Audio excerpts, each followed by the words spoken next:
25th, just before 3:45. Head out to the stand. It's been cold, rainy last couple of days. It's supposed to let up here next hour or two. So hoping once it lets up, deer start moving. I think all of us are headed out tonight, so should see some good footage in the next couple of days. Hopefully one of us can get a nice buck, stroll through, get a shot on it, get our first blue line whitetails buck down. Just hanging in there, guys. Something new for us. We're working hard. We're trying to get the best quality footage for everybody to see. We're having a lot of fun doing it. Like I said, if you stick with us, I think you guys are going to be happy you did. See you guys next one.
guys. On this particular hunt, I wasn't able to do an exit video after my hunt to kind of recap what all took place. So I'm gonna go ahead and recap it now. Like I said in the intro, it'd been raining for a couple days. Weather had been really bad. It was chilly, but it wasn't crazy cold. But like I said, it'd been raining, and I didn't really want to go sit in the rain. So that forecast for that day was showing that the rain was supposed to stop somewhere an hour or two before sunset. So I figured I'd give it a try. Maybe after the rains let up, they would get on their feet. So as soon as I walked out there, I had some deer in the field. I had a couple of does feeding a couple 100 yards away. I was able to slip into the stand without spooking them. I wasn't able to get my big camera out for a little while during this hunt because it was raining. I didn't want to take the chance of ruining any equipment, so I left that in the bag. But as soon as it let up, I was able to get it out. But before I was able to get it out, I had a decent buck come out, probably shooter. He came out across the field, and I lost him for a little while, and then next thing you know, he was right up on me. So I got ready for a shot. When I moved the stand during the summer, I left a little bit of cover to my right. That way they couldn't bust me from too far away. So I was waiting for him to clear the brush where I could get a good shot on him, and he just went back into the woods before I could get that shot. So I continued to wait, and about the same spot that he came out, about an hour and a half later, a nice shooter buck comes out from that same area and does about the same thing, kind of makes a few scrapes across. Then he just walks straight across the field towards me. Well, he went into the woods as well, and I never saw him again. So there's two decent bucks that I wasn't able to capitalize on because I just didn't get a shot. And then about 30 minutes after that, a really old, nice, mature buck is out in the field, kind of messing around with a little 4-pointer. He's kind of pushing him around, and as you guys saw in the video, they kind of circled each other. I think the 4-pointer decided he didn't really want to mess with it or take the chance, so they just walked off, and again, didn't get a shot. The wind had been swirling all night. He had walked directly into the wind path, and the one spot that I didn't want him to go is where he went. I think he winded me. He didn't take off running, but he definitely, you could tell in the video, he started sniffing, and he knew something was up, so he just turned around and walked the other way.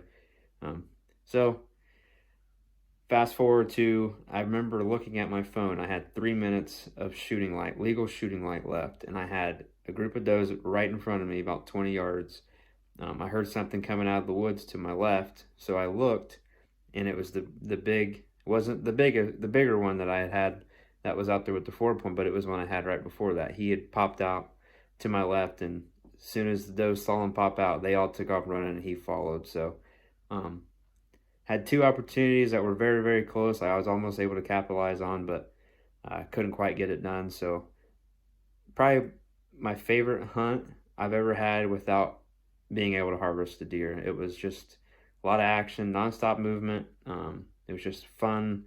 Other than being soaking wet the first hour and a half, 2 hours, it was well worth it, as you guys saw in the video. The one, I like to rewatch that video because he's just an old, mature buck. I mean, it's just, you hardly can't even tell he has a neck. It goes straight from his chest to, he's just one continuous thing. It's pretty neat to look at him. I mean, it's just an old buck. It's fun to watch, and unfortunately, I couldn't get a shot on him, but who's to say that he won't come back out and maybe I can take advantage of it. So, like I said, just want to give you guys a recap. I wasn't able to that night, so kind of give you a story about how my night went. Like I said, a great night. I had a lot of fun. So, hang in there with us.